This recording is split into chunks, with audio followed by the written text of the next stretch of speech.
Ito guys, nakikita natin na makakapag-manifest pa kayo ng pag-asenso, pag-unlad sa buhay nyo. Ito talaga yung minamanifest nyo.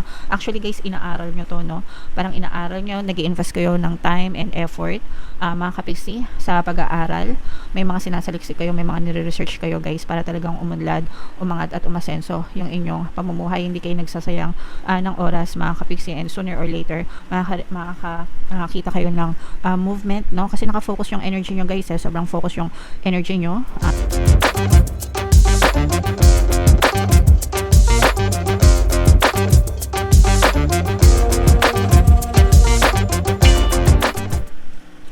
Hello guys, hello Cancer, welcome back to Pinoy Pixie Tarot. Ang pamagat ng episode natin for tonight is first half kapalaran para ngayong June 1 to 15 para sa Cancer, Sun, Moon, Rising, Sign, and Venus. Unahin natin itong deck nito guys. Tingnan natin yung mga mensahe sa inyo or yung mga paparating sa inyo. By the way, mga kapiksi, sa mga naghahanap ng mga pampaswerte na lucky charms, lucky bracelet, may mga items tayo guys sa description box nitong video. Check nyo lang yun guys. Pwede nyo na rin i-check out, mga kapiksi. So, this is both negative and positive guys, no? For some of you, meron tayong homeless na energy, mga kapiksi. Ito, not necessarily ibig sabihin na homeless kayo or wala kayong bahay, mga kapiksi, but figuratively speaking, pwedeng for some of you, medyo nakakaramdam kayo ng konting kakapusan, mga kapiksi. Pwedeng kakapusan sa pera, kakapusan sa pananalapi, o kaya naman for some of you, parang feeling nyo failure kayo, no? Pag sinabing failure, parang talunan, ganyan. Nasasabi lang natin na talunan tayo guys kapag meron tayong mga bagay na hindi na-achieve sa buhay natin, o kaya naman parang feeling nyo hindi kayo nagtatagumpay sa isang bagay or sitwasyon, especially if you are trying to compare yourself, mga kapiksi, pag kinukumpara nyo yung buhay nyo sa buhay ng ibang tao. Kasi diba, merong ibang tao, let's say for example, mga kabatch nyo, mga kaedad nyo, mga kaibigan nyo, tapos sila asensado, maginhawa yung buhay, tapos kayo hindi kagaya nila. So syempre guys, kanya-kanya naman tayo ng timeline at saka kanya-kanya din tayo ng effort, no? So stop comparing yourself to other people, mga kapiksi, kasi for sure meron kang success sa buhay mo in your own way, mga kapiksi. So you should be grateful for those instead guys, okay? And eto naman guys, this is focusing on self-love, focusing on yourself, mga kapiksi, no? Shower your life with love, full of love for yourself. Take care of yourself, especially Cancer, no? Dahil papasok na yung June, so malapit na rin kayo mag-birthday. So, ito na yung time na syempre pamper sa sarili, mga kapiksi, no? Ibigay nyo sa sarili nyo yung mga regalo na deserve nyo sa buhay nyo, mga kapiksi, no? And hindi lang tuwing birthday nyo guys, no? Tuwing may pagkakataon kayo, no? As long as you do something for yourself, mga kapiksi, okay? And ito naman guys, no? Ibig sabihin nito, we have the stop energy. Ito yung paalala, mga kapiksi, no? Baka masyado kayo nagmamadali sa buhay, baka masyado kayo nagpapadalos-dalos sa buhay, kaya lumalabas itong stop energy na to. Parang nire-remind kayo na pag-isipan nyo munang mabuti, huwag kayong magpadalos-dalos, take your time, huwag kayong magmadali, stop, pause, take a break, mga kapiksi, no? And yeah, para kagaya nga nasabi ko, para hindi kayo magkamali sa buhay nyo, mga kapiksi, or sa mga desisyon na kailangan nyong gawin if ever man na may kailangan kayong pagdesisyonan guys, okay? So comment down below, Cancer, if feeling nyo naka-resonate kayo dyan. Tingnan natin guys yung mga mensahe o mga kaganapan sa inyo. Shuffle ko to guys. Habang sinushuffle ko to, panoorin nyo muna yung video natin regarding sa ating paano mag-manifest ng abundance video course. Kapiksi, sawa ka na ba sa mga struggles at hirap sa buhay mo? Masipag ka ba at masikap sa buhay ngunit hindi ka pa rin umaasenso? Ilang beses ka na bang nag-attempt mag-negosyo at mag-invest pero palagi ka pa rin nalulugi? Sa pagkakataon na ito ay maaaring may subconscious beliefs ka na nagiging balakid sa iyong pag-unlad at pagyaman. Introducing, paano mag-manifest ng abundance video course.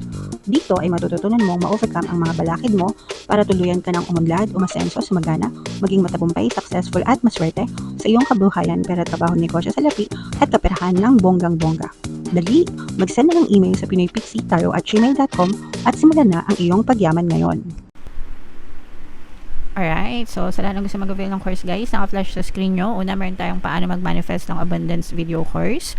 Meron din tayong paano mawala ang third party at magkaroon ng harmonious na relationship. And meron din tayong paano pabalikin si ex, revise breakup. So sa mga interesado guys, mag-send lang kayo ng email sa pinoypixietaro@gmail.com. So, Cancer guys, kayo ay na-represent ng Queen of Cups sa ating spread. Latag natin yung spread nyo mga kapiksi. And again guys, sa mga naghahanap ng mga pampaswerte na lucky charms, lucky bracelet, may mga items kayo sa description box mga kapiksi. Check nyo lang yung mga items doon, tapos pwede nyo na rin silang i-check out guys. So, ito yung mga positive energies mga kapiksi, no? Meron dito another presence ng water sign guys, Cancer, Pisces, Scorpio. For some of you, maaring meron kayong another water element sa inyong natal chart, or you may be dealing with another water sign mga kapiksi. Ito guys, nakikita natin na makakapag-manifest pa kayo ng pag-asenso, pag-unlad sa buhay nyo. Ito talaga yung minamanifest nyo. Actually guys, inaaral nyo to, no? Parang inaaral nyo, nag-i-invest kayo ng time and effort mga kapiksi sa pag-aaral. May mga sinasaliksik kayo, may mga nire-research kayo guys para talagang umunlad, umangat at umasenso yung inyong pamumuhay. Hindi kayo nagsasayang ng oras mga kapiksi, and sooner or later makakakita kayo ng movement, no? Kasi nakafocus yung energy nyo guys, sobrang focus yung energy nyo sa mga pag-acquire ng mga additional knowledge mga kapiksi para talagang umunlad. Bahagi ito ng self-love nyo guys, no? Kasi talagang bukod sa pagmamahal nyo sa sarili nyo, parang mahal nyo rin yung buhay nyo, ganun. Kaya talagang nag-i-invest kayo sa sarili nyo at saka sa sarili nyong kaalaman mga kapiksi, and sooner or later mararamdaman mo na talagang unti-unting umaanlad at unti-unting aasenso yung inyong kabuhayan. And for some of you, no, parang napaka-unstoppable ng energy nyo. Ibig sabihin ng unstoppable guys, hindi magpapapigil, hindi mapipigil, no? Parang nandun sa, parang yung attention nyo guys nakafocus dun sa parang buong energy nyo nakafocus dun sa vision nyo. Meron kayong vision mga kapiksi. Pag sinabing vision, di ba, meron kayong mga plano sa isip nyo, no, na ito talaga yung gusto ko, ito yung vision ko, whatever happens, ito yung final destination ko, ganun, okay? And nakikita natin yung pagiging masikap and masipag nyo sa buhay, na parang sabi ko nga kanina, unstoppable, at saka mabilis kayong kumilos, then mabilis kayong magdesisyon, mabilis kayong kumilos mga kapiksi, and hindi kayo basta-basta tsaka maano kayo guys, parang masinop kayo sa pagdidesisyon, masikap kayo. Ganito guys, no, mabilis kayong kumilos pero masinop kayong magdesisyon. Nagets nyo ba? Parang magaling kayong mag-eliminate ng mga ito hindi kailangan, waste of energy, alis to, ito hindi kailangan, ito kailangan, to necessary, mga ganun. Magaling kayong magplano mga kapiksi, no? Kaya makikita nyo talaga na for some of you, very progressive talaga yung pamumuhay nyo mga kapiksi, as in may pinupuntahan, ibig sabihin na to guys, no? And like I said, walang makakapigil sa inyo, very unstoppable kayo, desidido kayo na parang makatawid, looking for greener pasture, maunlad at maasensong pamumuhay mga kapiksi. Yan talaga yung target nyo guys, okay? And sabi ko nga, parang walang makakapagpapigil sa inyo. And unti-unti mamamanifest nyo rin yung dream life nyo mga kapiksi. Unti-unti parang mararamdaman nyo na eto na, no, yung mga bunga ng mga pagsisikap ko, mga pagtsatsaga ko, no. Kayo mismo yung gumagawa ng paraan mga kapiksi para maabot nyo yung mga pangarap nyo sa buhay. So very nice energy Cancer, no, walang tatamad-tamad talaga. Bawal ang tamad mga kapiksi.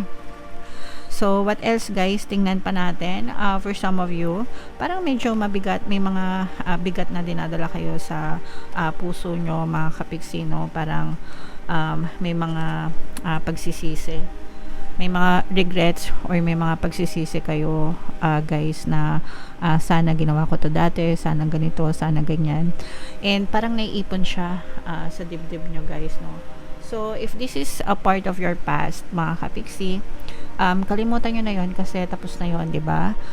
Hindi na natin mababalikan yung past, pero pwede nating baguhin yung ating present and yung ating future, actually. So wag na kayo masyado mag-dwell sa past, para wag nang kailangan yung i-let go yung mga negative na thoughts and emotions nyo, yung mga regrets nyo, para move forward kayo ng mas maayos and mas magaan, mga kapiksi. Okay, so yan yung nakikita natin sa negative, guys, no?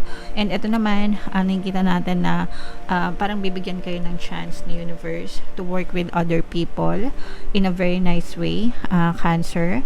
And makakatulong yan, syempre, guys, no? Kapag mas maraming taong tumutulong sa inyo, di ba, mas mabilis yung pag-unlad at pag-asenso nyo, mga kapiksi. So for some of you, parang magkakaroon ng teamwork or some kind of collaboration, good relationship with other people, mga kapiksi, especially if sinusubukan yung mag-global, guys, no? Or online, ganyan. So syempre kapag mas maraming tao, mas maraming followers, mas malaki yung chance na sumakses kayo, mga kapiksi. Okay, so i-mind nyo yung mga collaboration na yan, mga kapiksi, itong mga movement na to, itong mga unstoppable, no, na energy, mga manifestation nyo, guys, no? I-mind nyo na yan lahat sa comment section, mga kapiksi. Yan yung mga positive energies na nakita natin for you. Sorry.